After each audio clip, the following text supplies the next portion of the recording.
Hello beautiful people. The spooky month is over, but the scares don't stop. I got a little present by receiving a key for Tormented Souls 2 from the developers. And being a follow-up to a game I loved from a few years ago, I was excited to give this a go. But before we dive in, I'm WolfmanDan08, I talk about indies, and I'm currently trying to reach 1,000 subs before the end of the year. If you liked the video, why not subscribe, as I cover a lot of indies and have many videos in the pipeline. But for now, let's grab a drink, sit back, and get spooky. Tormented Souls 2 is a sequel to the first title, and continues the story from the first game, which I'll not spoil because those of you who haven't need to go play it, and fast.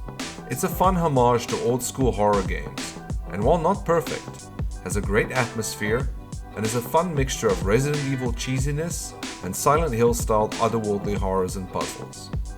Tormented Souls 2 is very similar, the kind of thing you want in a direct sequel, not straying too far from what the first game excelled at. You're Caroline Walker, a one-eyed leather jacket wearing badass, who just arrived at Villa Hess, a wellness retreat run by perfectly normal average day nuns.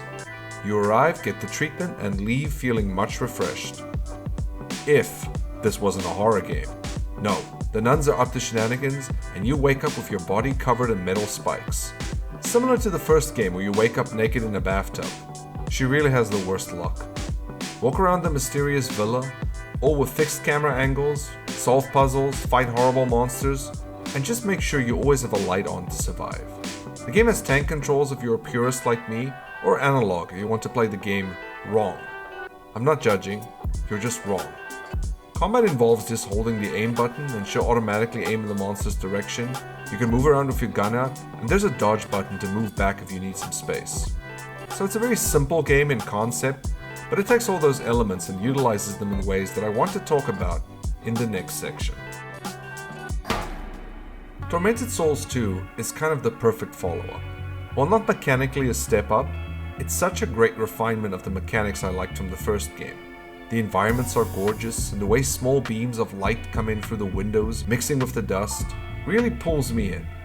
The environmental design is comparable to some of the best Resident Evil games had to offer. Also, the way your lighter's flame bounces off the floors and walls is very striking.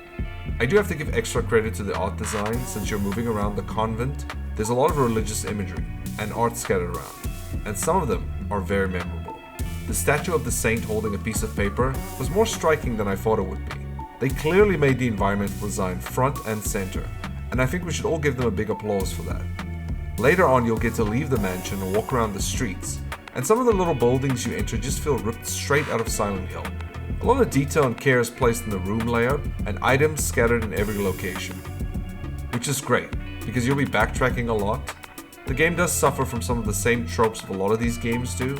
Find a key at one end of the mansion that needs to unlock a door all the way on the other side. It's a bit tedious, but the game will surprise you with some enemy encounters and never frustrate you. Luckily, save rooms are easy to access and tapes to record are in abundance, which is good because combat is frequent and can sometimes really catch you off guard thanks to the darkness. I've run into a few encounters where I just panicked between having to keep my lighter out or switching between a weapon, and once my reason gave way to fear, I just died.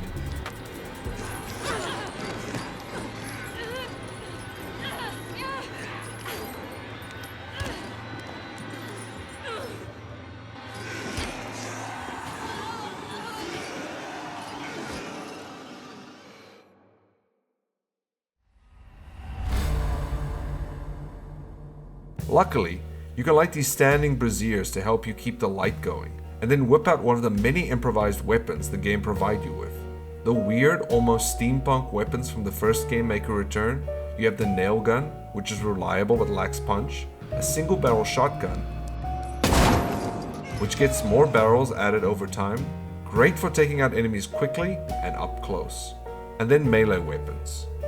Now these include this giant Monster Hunter style hammer, which is great for smashing boxes.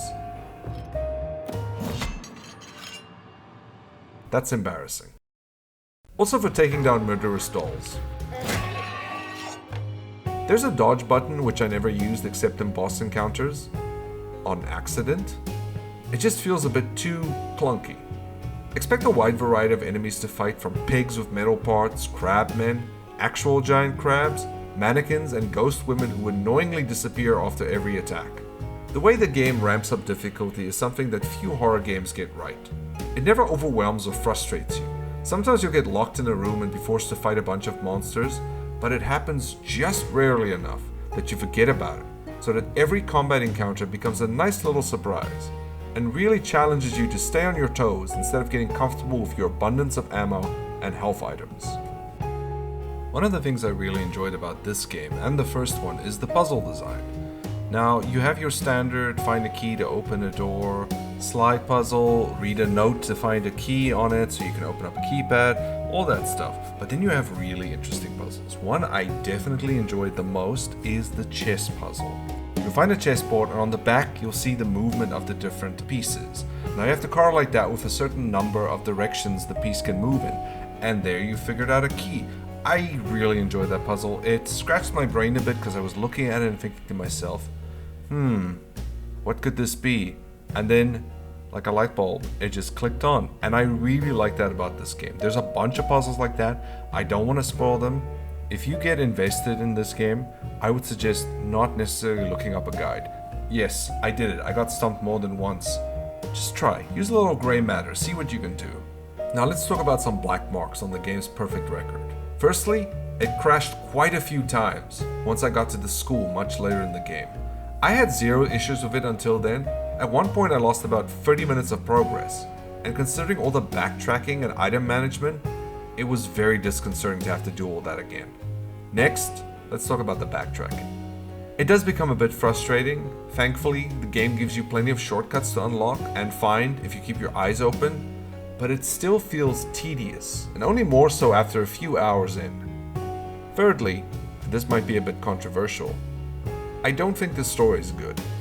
It's incredibly convoluted in places and just felt generic as well.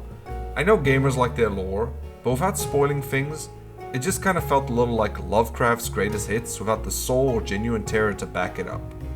I'll admit, they clearly understood the more humorous elements of all the survival horror games, and those really stand out and charm me. Finding an old man in a wheelchair surrounded by bodies, and him just defiantly exclaiming, "They attacked me first," is hilarious. It's also nice to play an indie horror game that's not about trauma or going in a main character's mind to deal with mental issues.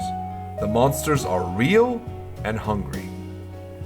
Now, before we wrap this up, I wanted to go on a little rant about the controls, and why you should play this with tank controls specifically. Now please, don't look at me like that. Sure, most people will pick the analog option in controls so they can just run around more easily. But, picking that option, you might find yourself fighting the camera, running in one direction only to get turned around as soon as the angle changes. Tank controls are not just some arbitrary difficulty that makes the game feel like true horror. It's an immersive experience that removes the barrier between you, the environment, and the genuine horror that occupies it. Turning around corners feels sharper. Movement becomes less jittery since you use the light to scan the room from left to right, instead of just running around in a circle, tapping the action button on every segment of the room. I feel like Caroline Walker, exploring an abandoned school or haunted fish processing plant, instead of a gamer who just wants to shoot monsters. It makes the action feel more weighty with you thinking about where to run towards, instead of just flicking the stick to the left to get out of the way. Now, try it out and trust me, it will elevate the game for you. And if that sounds like a terrible time, try playing tank controls with mouse and keyboard. It's such a game changer. I played the second half of the game like that, and I'll never look back. I'm asking you to trust me on this and experience the game the right way. Rant over, let's go to the outro. I haven't played a lot of horror games this year, but between this and Labyrinth of the Demon King, I think Tormented Souls 2 just edges out a win. It's atmospheric, has fun exploration, combat, and brain-scratching and puzzles I really enjoyed working on. And I was so invested in the atmosphere and finding keys for doors and just progressing. It felt like I was playing Resident Evil 2 on the PS1 again. The game sets a high benchmark for throwback survival horror games, And I do hope Dual Effect make more games with this level of polish. If you've played this game or plan on getting it, let me know what you think. But for now, thank you for watching, have a great day, and enjoy gaming. Goodbye.